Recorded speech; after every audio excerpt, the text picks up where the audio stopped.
사실은 이게 제목을 정하기 되게 힘들었어요. 그래서 버가모 교회에 보내는 말씀이라고 이렇게 제목을 붙였지만 이 여러 가지 그 메시지 중에 주님 주시는 메시지가 여러 가지 있는데 그 중에 한 가지가 제목을 정하려고 하다가 그냥 버가모 교회에 보내는 말씀 편지 그런 제목으로 우리가 함께 은혜를 나누도록 하겠습니다.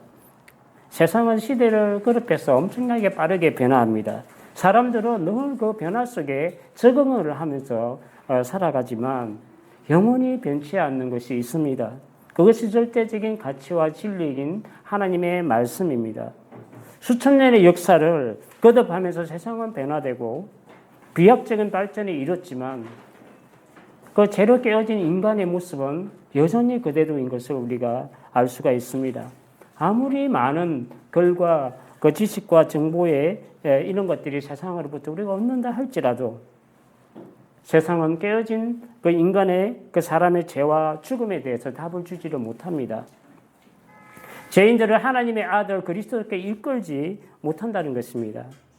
죄인을 하나님께로 이끌 그 세상에 어떤 다른 이름을 하나님께서는 주시지 않았습니다.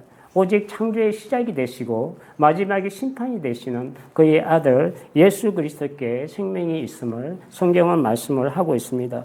오늘도 말씀으로 찾아오셔서 자기를 계시하시고 버가모 교회에 주시는 그 말씀을 통해서 우리가 함께 은혜를 나누도록 하겠습니다. 12절을 보면 버가모 교회의 사적에 변제하라. 자위의 날성검을 가지신 이가 이르시되 버가모는 스모나의 그 북쪽으로 또 100km 위에 있는 도시입니다. 에베소가 있었고 스모나가 있었고 그 위에 또 버가모가 있습니다. 여기는 소아시아의 수도였어요. 지금은 이스탄불이 터키의 수도지만 그때 당시에는 버가모가 수도였고 130년 전 예수님 오시기 130년 전에 로마의 속국이 되었습니다.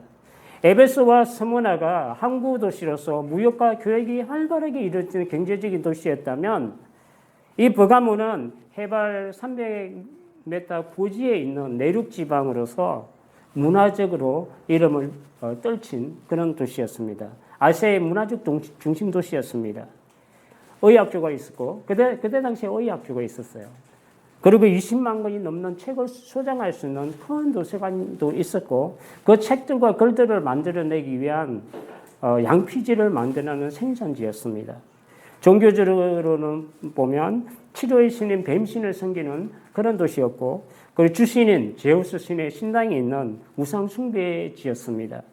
보이지 않는 그 거대한 그 어떤 힘이 세상을 지배하는 것 같지만 로마 황제가 세상의 권세를 가지고 있는 것 같지만 그렇지 않습니다.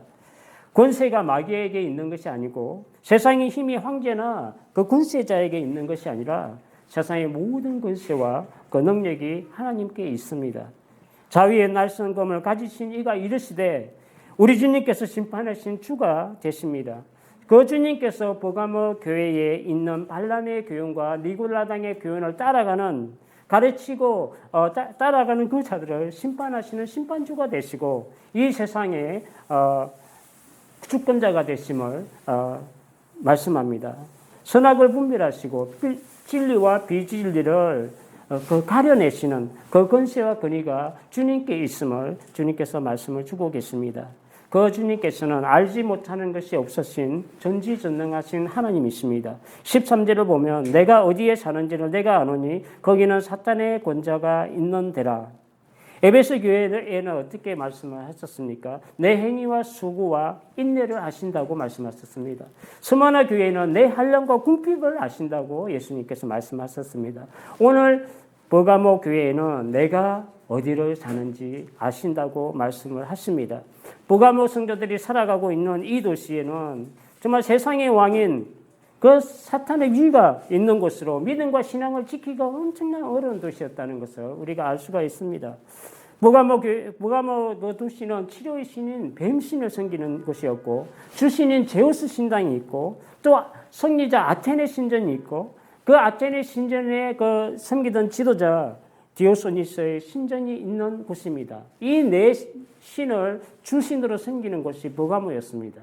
근데 이 내신보다 더 현실적으로 살아있는 곳에 황제 숭배를 하는 그 신전들이 있었고 그 종교와 그 미신들의 그 우상 숭배지였음을 우리가 알 수가 있습니다. 세상의 그 문화 속에 마귀의 권세가 하늘을 덮고 영적으로는 사람을 혼란케 하고 이런 혼잡한 도시에 버가모 교회가 있었습니다. 이런 곳에서 복음을 전하고 교회를 세워나가는 것은 기적과 같은 것입니다. 황제 숭배의 그 신전들이 있고 잡다한 우상의 그 숭배가 만연한 이런 환경 속에서 성도들이 믿음을 지키고 신앙생활을 하는 것은 엄청나게 힘듭니다.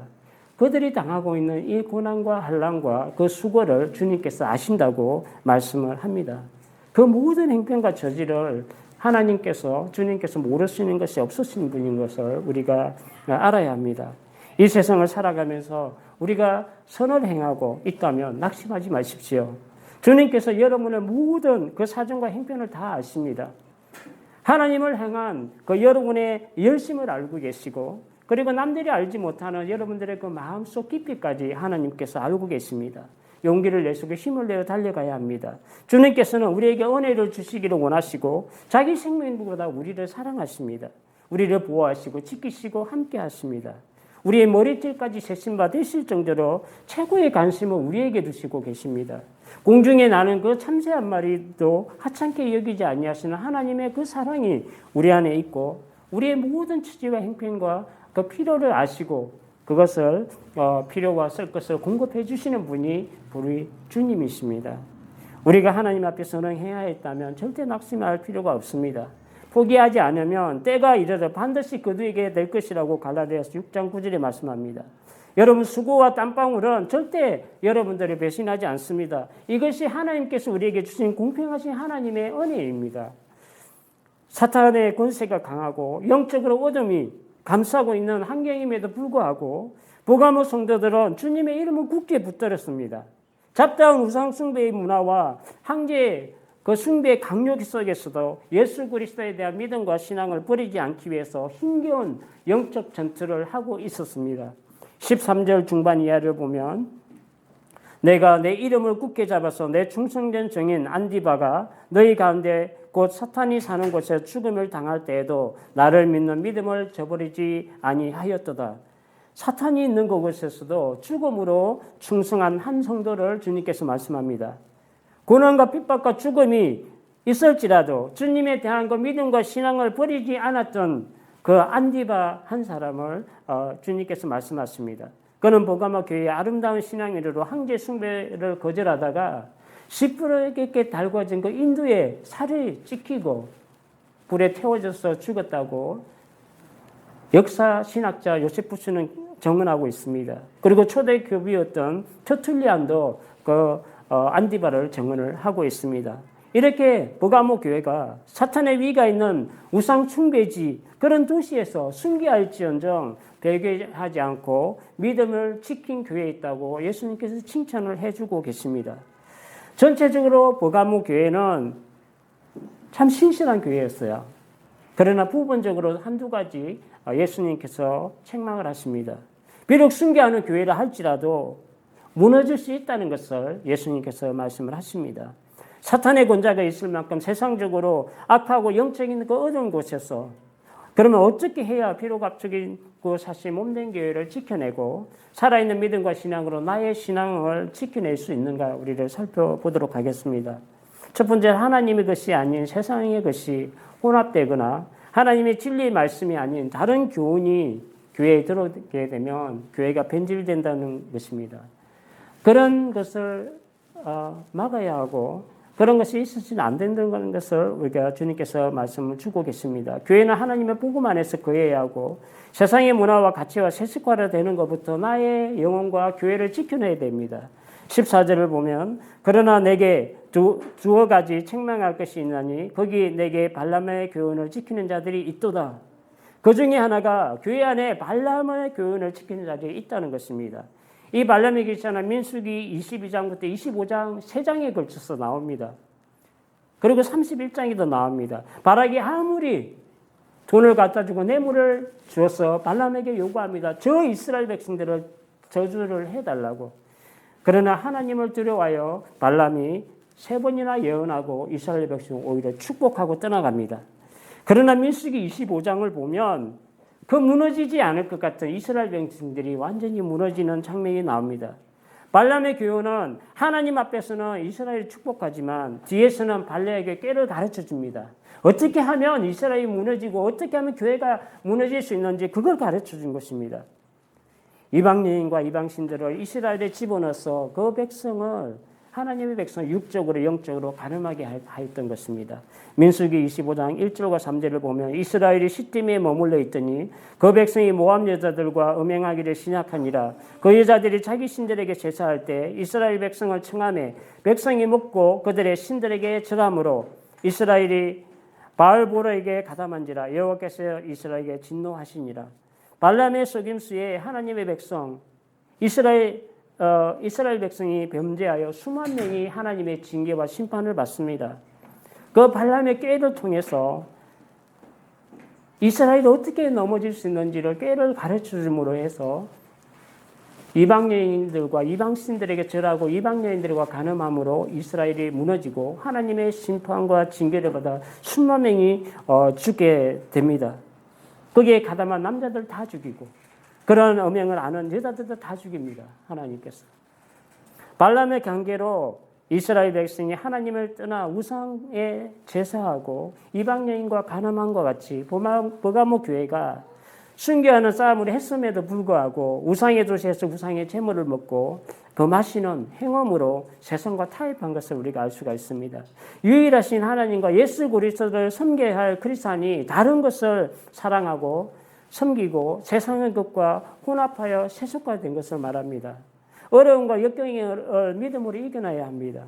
환경이 적당히 적응하고 적절히 타협해서는 안 됩니다. 얼마든지 이 정도면 괜찮겠지 하는 것이 교회를 넘어지게 합니다. 그러나 주님께서는 단호하게 책망을 주시고 권면을 주고 계십니다. 기독교 변증가 C.S. 루이스는 가장 큰 죄 중에 하나가 교만이라고 했습니다. 성도의 마음에 교만이 들어오게 되면 하나님을 마음에 두기를 싫어합니다. 하나님을 보지 못하게 하는 것이 교만입니다. 교만은 하나님을 두려워하지 않게 합니다. 하나님의 뜻을 생각하기보다 자기 힘과 의지와 그 생각대로 행하게 합니다.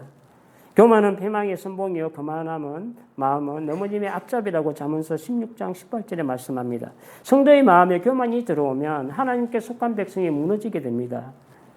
죽음이 없었던 아담과 하와의 그 에덴 동산에서 왜 아담과 하와가 무너지게 되었습니까?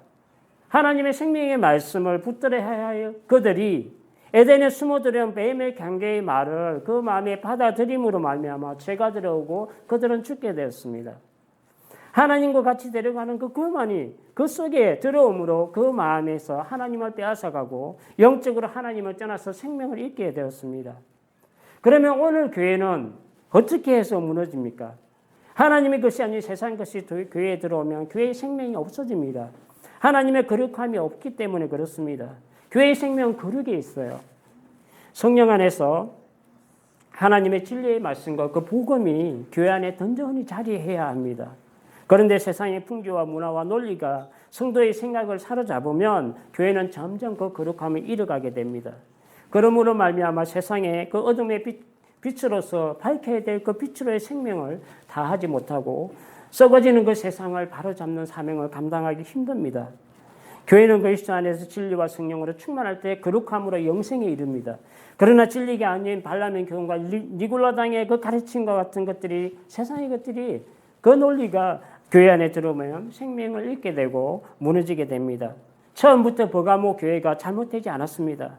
믿음과 진리를 위해 안디바 같은 성도들이 순교하는 교회였습니다. 교회의 무너짐이 잘 알지 못할 만큼 아주 적은 것 누룩이 온 덩어리에 퍼지는 것과 같은 현상입니다. 알지 못하는 사이에 우리 안에 암세포가 돌아다니고 그것이 붙어서 덩어리가 되고 이것을 방치하게 되면 온몸에 번져서 온몸을 죽게 하는 것과 같습니다. 고린도전서 5장 6절에 말씀합니다.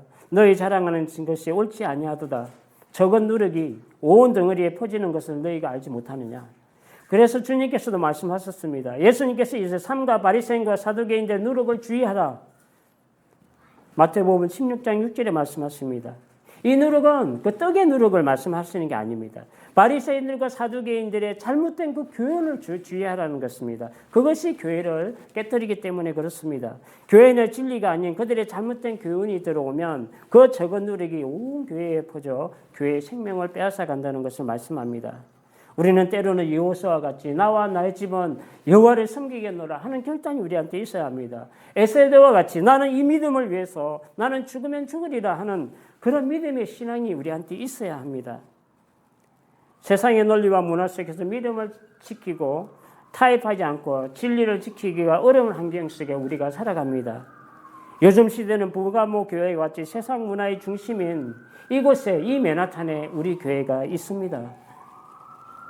사람은 늙지 않고 건강하게 보이고 젊어 보이기 위해서 어떠한 노력도 아끼지 않은 것을 저는 많이 봅니다. 그러나 정작 자기의 영혼 상태를 살피는 것에 대해서는 정말 게으릅니다. 우리는 남들에게 어떻게 보일까 하루에 수십 번 거울을 보고 자기 외모를 살핍니다.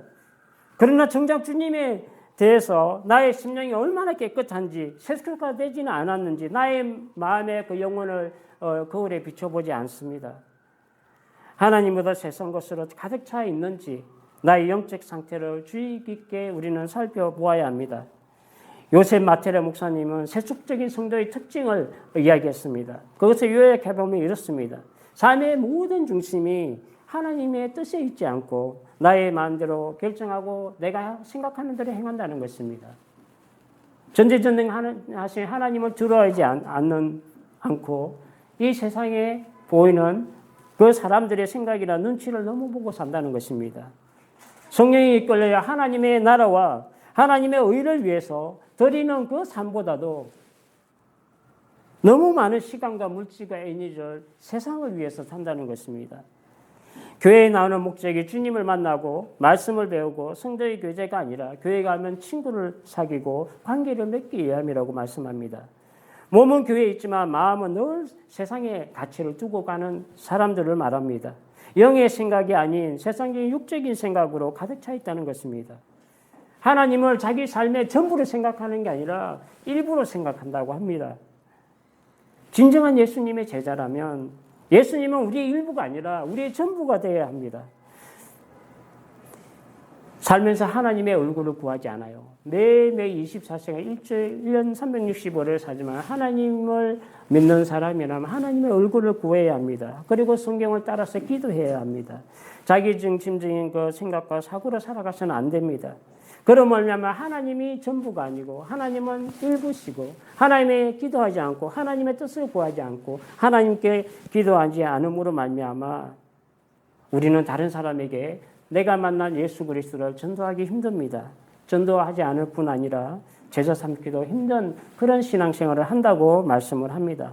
사랑하는 여러분, 우리가 점점 세속화되고 있지 않는지 우리는 돌아봐야 합니다. 우리의 믿음과 신앙이 변절되어 더욱 세속된 길로 나간다면 주님의 책망을 피할 수가 없습니다. 베드로전서 5장 8절에 말씀합니다. 근신하라 깨어라. 너희 대적 마귀가 우는 사자와 같이 두루다니며 삼킬차를 찾나니 어떻게 해야 합니까? 근신하고 깨어서 돌이켜야 합니다. 두 번째로 부가모 교회가 하나님 앞에 죽음에서 살아나는 그 길은 죄악에서 돌이키는 것입니다. 회개가 영생으로 가는 길입니다. 16절을 보면 그러므로 회개하라. 그렇지 아니하면 내가 내게 속기 갔어 내 입의 검으로 그들과 싸우리라. 세상적인 근심과 갈등에 머물러 있으면 나의 영혼이 죽고 교회의 생명도 잃습니다. 그러나 하나님의 뜻 안에서 근신하는 것은 후회할 것이 없는 그 회개로 말미암아 구원에 이르게 합니다. 하나님의 뜻대로 하는 근심은 후회할 것이 없는 구원에 이르게 하는 회개를 이루는 것이요 세상의 근심은 사망을 이루느니라. 고린도후서 7장 10절에 말씀합니다. 주님께서는 우리에게 항상 기회를 주시고 살아갈 길을 가르쳐 주고 계십니다. 돌이켜 회개하지 않으면 하나님의 그 영원한 심판을 피할 길이 없습니다. 그러나 하나님의 마음은 항상 죄인들의 그 심판하신 것을 기뻐하는 것이 아니라 사랑으로 용서하시는 것을 기뻐하십니다. 죄인이 회개하고 돌이켜 사는 것을 하나님이 기뻐하십니다. 이것이 신구약의 전체에 보여지는 하나님의 뜻이고 섭리입니다. 에스겔 33장 11절에 말씀합니다. 너희는 그들에게 말하라. 주 여호와의 말씀이니라. 나의 삶을 두고 맹세하노니 나는 악인이 죽는 것을 기뻐하지 아니하니 악인이 그 길에서 돌이켜서 떠나 사는 것을 기뻐하노라. 이스라엘 족속아 돌이키고 돌이키라. 너희 악한 길에서 떠나라. 어찌 죽고자 하느냐 하셨다 하라. 멸망한 자의 특징은 하나님의 말씀을 듣고도 돌이키지 않는 자들입니다. 회개하라 하시는 그 말씀은 주님께서 사랑하는 그 몸된 교회 주시는 사랑의 음성입니다. 구원의 이득에는 하나님의 그 은혜의 메시지입니다. 하나님은 미쁘시고 의로우사 죄를 고백하면 용서하는 분이시고 모든 불의에서 우리를 깨끗게 하시는 분이라고 요한일서 1장 9절에 말씀합니다. 회개는 그에 합당한 열매가 따라가야 합니다. 잘못된 자리에 그대로 머물러 있는 것은 참된 회개가 아닙니다.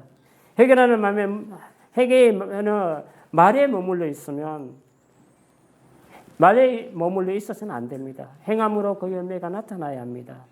성도는 늘 하나님의 음성을 들을 수 있는 성령의 귀가 열려 있어야 합니다. 우리에게는 항상 세상에 열려 있습니다. 그러나 참된 성도는 성령께서 우리에게 하시는 그 말씀을 들을 수 있는 그 신령한 귀가 열려 있어야 합니다. 마지막 절을 보면 귀 있는 자는 성령이 교회들에게 하시는 말씀을 들을지어다. 이기는 그에게 내가 감추었던 만나를 주고 또 흰돌을 줄 터인데 라고 말씀합니다. 주님의 말씀을 듣고 순종하여 돌이켜 회개하고 행함으로 신앙을 다시 회복하고 이기는 그에게는 하늘의 신령한 선물을 주신다고 약속을 하십니다. 그 약속은 감추었던 만나를 주신다는 것입니다. 그 만나는 하나님께서 이스라엘 백성들이 광야 40년 동안을 배고프지 않고 생명을 위해서 일주일에 6일 동안 하늘에서 내려서 먹게 하신 것입니다. 그들이 하늘에서 내리신 그 만나를 기념하기 위해서 금 항아리에 담아서 언약궤 안에 두었잖아요. 언약궤 안에는 뭐가 있습니까? 아론의 쌍난 지팡이와 그 만나와 그리고 언약의 돌판이 있습니다. 이것을 바벨론 침략을 피해서 예레미야와 요시야가 감추어서 나중에 메시아의 왕국이 오면 그것을 드러내기로 했다는 유대의 전설이 있습니다. 그 만나는 40년 광야에서 살 수 있는 생명의 양식이었습니다. 그 감추어진 만나는 생명나무의 열매와 같이 하늘의 양식이요 생명이 되신 예수 그리스도를 통해 하나님 나라에서 주시는 영원한 생명을 말씀합니다. 광야 생활 이후 1500년 동안 감추어졌던 그 만나로 오신 분이 예수 그리스도이십니다. 광야에서 생명을 주던 그 만나가 감추어져 있다가 하늘로부터 세상에 생명을 주는 그 만나로 나타나신 분이 예수 그리스도이십니다. 예수님께서는 요한복음 6장 35절에 말씀합니다. 예수께서 이르시되 나는 생명의 떡이니 내게 오는 자는 결코 줄이지 아니할 터이요 나를 믿는 자는 영원히 목마르지 아니하리라. 예수님 당신이 세상에 생명을 주시는 하늘에서 내려온 생명의 양식이고 떡이라고 말씀합니다. 하나님의 떡은 하늘에서 내려 세상에 생명을 주는 이것이니라 라고 말씀합니다. 그러나 광야에서 먹은 만나와는 전혀 다르다고 말씀을 합니다. 너희 조상들은 광야에서 만나를 먹었어도 죽었거니와 다 죽었습니다. 예수님 당신은 이는 하늘에서 내려온 떡이니 사람으로 하여금 먹고 죽지 아니하게 하는 것이니라. 믿는 자들에게 생명을 주시고 영생하게 하는 떡이라는 것입니다. 나는 하늘에서 내려온 살아있는 떡이니 사람이 이 떡을 먹으면 영생하리라. 내가 줄 떡은 곧 세상의 생명을 위한 내 살이니라 하시니라. 주님께서 자기 몸을 십자가에 내어져 찢기시고 피를 흘리심으로 이것을 먹고 마시는 그 자에게 생명이 있다고 말씀합니다. 주님의 찢기신 살과 흘리신 피를 먹고 마시는 그 자에게 영원한 생명이 있다고 말씀합니다. 무엇을 말씀합니까? 주님의 십자가 부활을 그 믿는 자에게 영원한 생명이 있다는 것을 말씀하고 있는 것입니다. 이것이 감추어졌던 신령한 만나를 말씀합니다. 마지막으로 새 이름이 새겨진 흰돌을 이 이기는 자에게 주시겠다고 말씀합니다. 흰 것과 새 것은 천국에서 맞이할 성도들의 아름다운 모습입니다. 당시 경기장에서 우승을 한 사람에게 그 흰돌에다가 그 이름을 새겨서 기념품으로 주었습니다. 이와 같이 힌두는 그 신앙의 정절을 지켜서 승리한 그 사람들에게 주어지는 하나님 나라의 상급이며 영광스러운 하나님 나라의 잔치에 들어가는 초대이며 생명의 면류관을 말씀합니다. 여러분, 성경은 이야기합니다. 악은 어떠한 모양이라도 버리라 라고 말씀합니다. 주님께서는 마태복음 5장 29절 30절에 말씀합니다. 만일 내 오른 눈이 너로 실족하게 하거든 빼어버리라. 내 백체 중 하나가 없어지고 온몸이 지옥에 던져지지 않는 것이 유익하며 또 만일 내 오른손이 너로 실족하게 하거든 찍어버리라. 내 백체 중 하나가 없어지고 온몸이 지옥에 던져지지 않는 것이 유익하니라. 우리는 이러한 신앙의 믿음을 가지고 살아야 합니다. 우리 안에, 우리 교회 안에 이러한 것들이 있을 때 우리는 그것을 과감하게 찍어내고 진리를 따르며 살아가는 것이 우리에게 필요합니다. 이렇게 이러한 싸움에서 이기는 그 성도들의 그 새로운 이름을 새긴 그 힘도를 우리에게 주님께서 주신다고 말씀합니다. 이러한 놀라운 축복을 받아서 이 세상을 든든히 살아가는 저와 여러분이 되시기를 주님의 이름으로 축복합니다. 기도하겠습니다. 거룩하신 아버지 하나님 감사합니다.